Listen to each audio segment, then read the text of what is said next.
आज आपण 26, 28 आणि 29 तारखेच्या न्यूज डिस्कस करणार आहोत.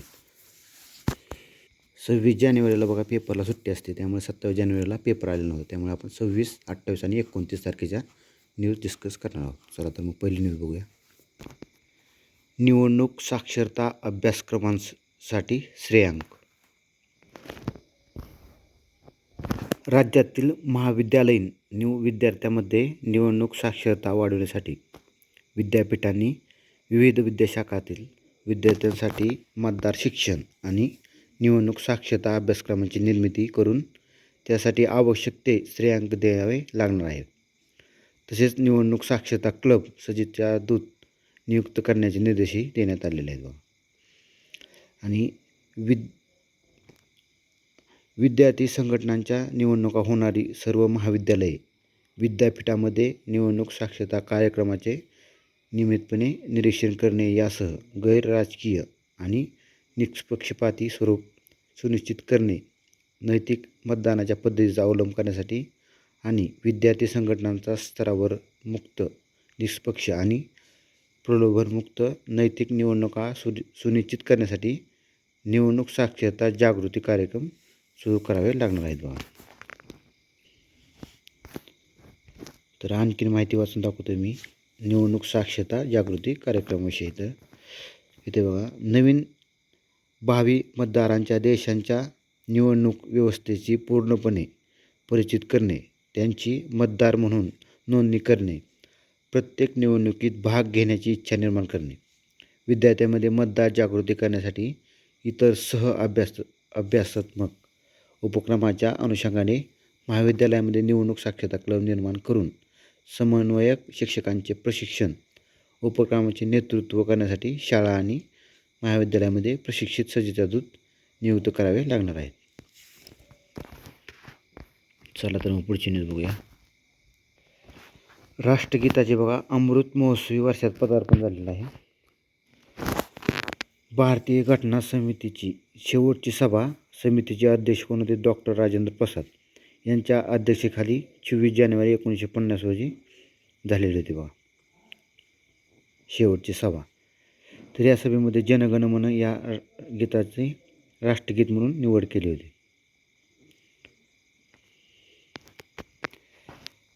त्यानंतर राष्ट्रगीत म्हणून जनगण मन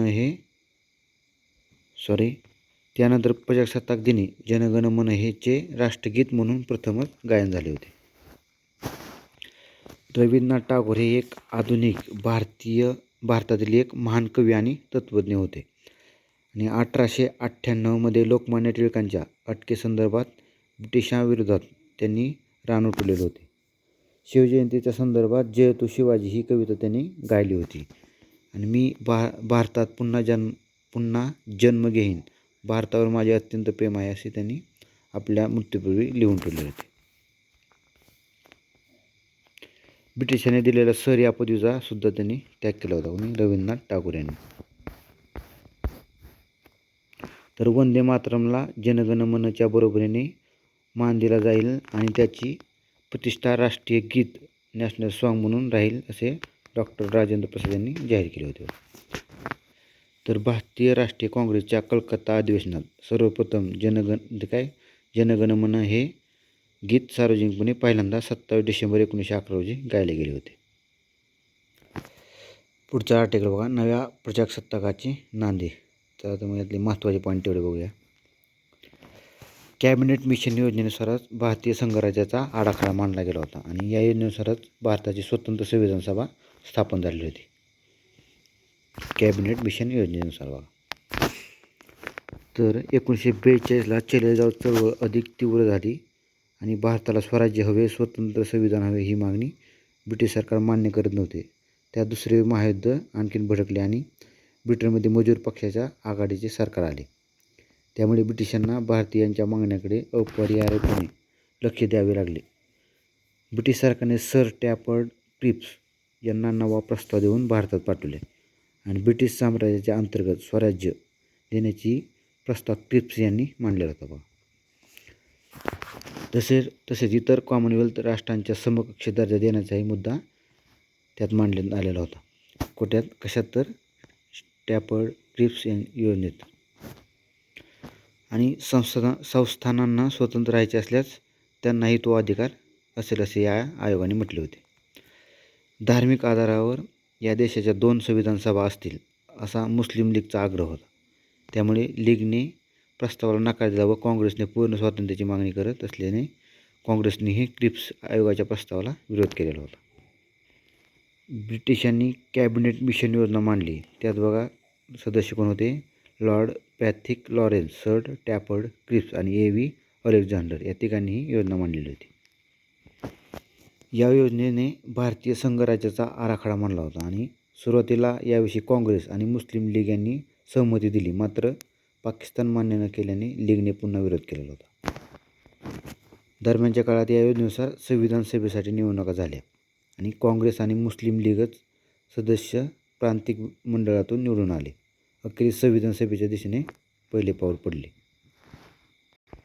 6 डिसेंबर 1946 रोजी ब्रिटिशांनी एक निवेदनपत्र प्रसिद्ध केले ज्याद्वारे 2 संविधानिक सभांना मान्यता दिली गेली. याचाच परिणाम म्हणून 9 डिसेंबर 1946 रोजी भारताच्या स्वतंत्र संविधान सभेची स्थापना झाली. तेव्हा मुस्लिम लीगचे सदस्य गैरहजर होते. सुमारे 3 वर्ष प्रचंड कष्ट घेत वादसंवादाची परंपरा पुढे नेत भारताचे संविधान तयार झाले आणि 26 जानेवारी 1950 रोजी प्रजासत्ताकाची स्थापना केली गेली.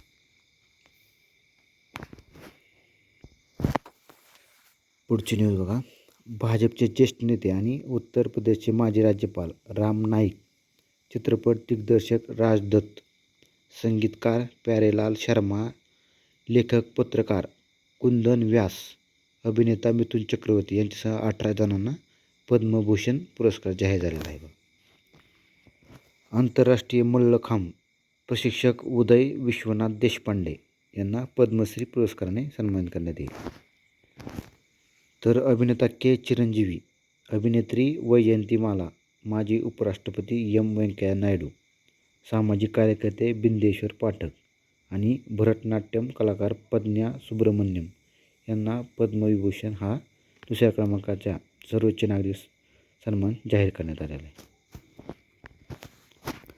तर देशातील पहिली महिला माहूत पार्बती बरोहा आणि भारताचा पहिला सिकलसेल ॲनिमिया नियंत्रण कार्यक्रम विकसित करणारे यजदी मानेकशा इटालिया, आगीत होरपळलेल्यावर पुनर्रचना शस्त्रक्रिया म्हणजेच प्लास्टिक सर्जरी करणाऱ्या डॉक्टर प्रेमा धनराज, प्रसिद्ध आदिवासी पर्यावरणवादी चामी मुर्मू, मिझोरामच्या समाजसेविका संगत नकीमा, आदिवासी कल्याण कार्यकर्ते जोगेश्वर यादव, आदिवासी पर्यावरणवादी दुखुमाजी, लोकगायक रतन कहार यांना पद्मश्री पुरस्कार जाहीर करण्यात आलेला आहे.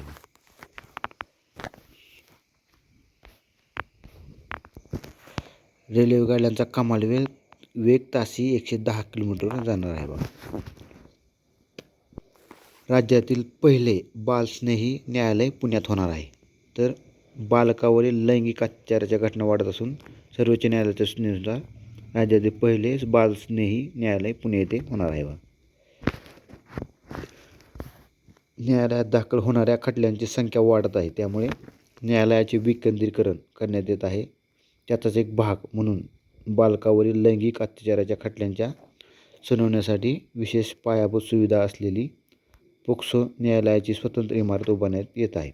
ही इमारत देशभरात आदर्श ठरणार आहे आणि राज्यात पहिल्यांदाच बालस्नेही न्यायालय सुरू करण्यात येणार आहे. कुठे? पुणे येथे. पुढची न्यूज बघा. बोपन्नाचे ऐतिहासिक विजेतेपद. तर ऑस्ट्रेलियन खुली टेनिस स्पर्धा यामध्ये बघा भारताचा तारांकित टेनिसपटू रोहन बोपन्नाने वयाच्या 43व्या वर्षी दुहेरी जागतिक क्रमवारीत अव्वल स्थान मिळवण्यापाठोपाठ पुरुष दुहेरीच्या ग्रँड स्लॅम विजेतेपदाचे स्वप्नही पूर्ण केलेले आहे आणि ग्रँड स्लॅम स्पर्धा जिंकणारा बोपन्ना सर्वात वयस्कर टेनिसपटू ठरलेला आहे. बोपन्नाने सर्वात वयस्कर ग्रँड स्लॅम विजेता पुरुष टेनिसपटू म्हणून मिळवण्याचा मान मिळवताना जीन जुलियन रॉजरचा 40 वर्षे 270 दिवस विक्रम मोडीत काढलेला आहे. बोपन्नाच्या कारकिर्दीमधील हे दुसरे ग्रँड स्लॅम विजेतेपद ठरलेले आणि यापूर्वी कॅनडाच्या ग्रॅबिएला डाब्रोवस्कीच्या साथीत बोपन्नाने 2017मध्ये फ्रेंच खुल्या स्पर्धेत मिश्र दुहेरीचे विजेतेपद पटकावलेले होते. ऑस्ट्रेलिया ग्रँड स्लॅम टेनिस स्पर्धेत विजेतेपद मिळवणारा बोपन्ना चौथा भारतीय ठरला आहे. यापूर्वी अशी कामगिरी लिएंडर पेस, महेश भूपती आणि सानिया मिर्झा यांनी केलेली आहे.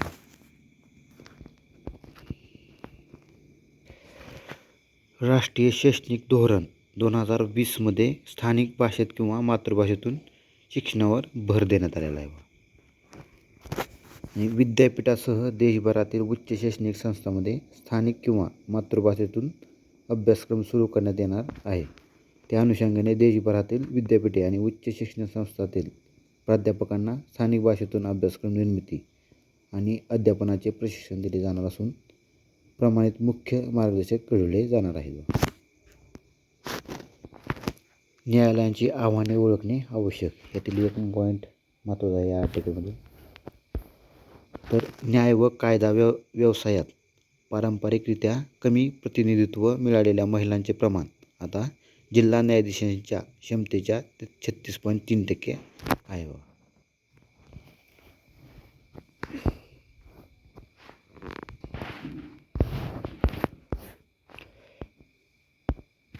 न्यायमूर्ती प्रसन्ना बी वराळे.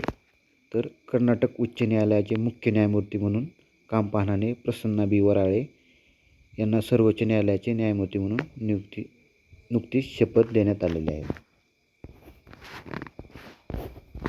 यांच्याविषयी अधिक माहिती बघू आपण. तर ते बघा, औरंगाबाद जिल्हा व सत्र न्यायालयात त्यांनी वकिली केलेली आणि त्यांनी औरंगाबाद खंडपीठात सहाय्यक सरकारी वकील म्हणून देखील काम केलेलं आहे. त्यानंतर खंडपीठातच ते मुख्य प्रशासकीय न्यायमूर्ती झालेले होते आणि 15 ऑक्टोबर 2022 रोजी न्यायमूर्ती वराळे यांनी कर्नाटकचे मुख्य न्यायमूर्ती म्हणून नियुक्ती झालेली आहे. वर्षातील सर्वोत्तम बुद्धिबळ प्रशिक्षकामध्ये कुंटे रमेश. तर आता मग यातली माहिती वाचून दाखवतो मी. आंतरराष्ट्रीय बुद्धिबळ महासंघ अर्थात फिडेच्या वतीने देण्यात येणाऱ्या वर्षातील सर्वोत्तम प्रशिक्षकांचा पुरस्कार भारताच्या अभिजित कुंटे आणि RB रमेश यांना जाहीर झालेला आहे. त्यांना 2023 सालासाठी हा पुरस्कार मिळाला आहे. प्रशिक्षक म्हणून खुल्या विभागातील सर्वोत्तम कामगिरीमुळे रमेश हे मिखाईल पोटवनिक पुरस्काराचे मानकरी ठरलेले आहेत आणि त्यांच्या मार्गदर्शनाखाली प्रज्ञानंद 2022च्या दुबई खुल्या स्पर्धेचा विजेता, अरविंद चिदंबरम, वैशाली आणि सविता श्री आदी खेळाडूंनी चमकदार कामगिरी केलेली आहे. तसेच 2022च्या बुद्धिबळ ऑलिम्पियाडमध्ये रमेश यांच्या मार्गदर्शनाखाली भारत ब संघाने कांस्यपदक मिळवले होते. तर कुंटे यांना महिला संघांना प्रशिक्षण देताना केलेल्या यशस्वी कामगिरीसाठी वखतांग कारसेलाझझे पुरस्कार जाहीर झाला आहे. कुंटे यांच्या मार्गदर्शनाखाली भारतीय महिला संघाने जागतिक महिला सांघिक अजिंक्यपद 2021 आणि आशियाई क्रीडा स्पर्धा 2022 रौप्यतर ऑलिम्पियाडमध्ये कांस्यपदक पटकावलेले होते. कोणाच्या? अभिजित कुंटे यांच्या मार्गदर्शनाखाली. तर ही न्यूज बघा, ऑस्ट्रेलियन खुली टेनिस स्पर्धा. तर अंतिम लढतीत डॅनिल मेदवेदेवचा पराभव करताना सिन्नरने कारकिर्दीतील पहिल्या ग्रँड स्लॅम जेतेपदावर मोहर उमटवलेली आहे. आणि ऑस्ट्रेलियन खुल्या स्पर्धेचे जेतेपद मिळवणारा सिन्नर हा इटलीचा पहिलाच टेनिसपटू ठरलेला आहे. तर उपविजेता कोण आहे? तर मेदवेदेवला तिसऱ्यांदा ऑस्ट्रेलियन स्पर्धेत उपविजेतेपदावर समाधान मानावे लागलेले आहे. यापूर्वी त्याला अनुक्रमे जोकोविच 2021 आणि नदाल 2022 यांनी ऑस्ट्रेलियन स्पर्धेच्या अंतिम लढतीत नमवलेले होते. चला तर मग एवढ्याच महत्त्वाच्या आहेत. तुम्ही जिथं तुम्हाला न्यूजमध्ये आवश्यक वाटते आणि वाचावं व्यवस्थित त्यातलं मी वाचून दाखवतो आहे, पण तुम्हाला वाचा वाटलं तर व्हिडिओ पॉज करून व्यवस्थित तिथला मुद्दा वाचून घ्या. चला तर मग इथून पुढे डेली लेक्चर येत जाईल. धन्यवाद.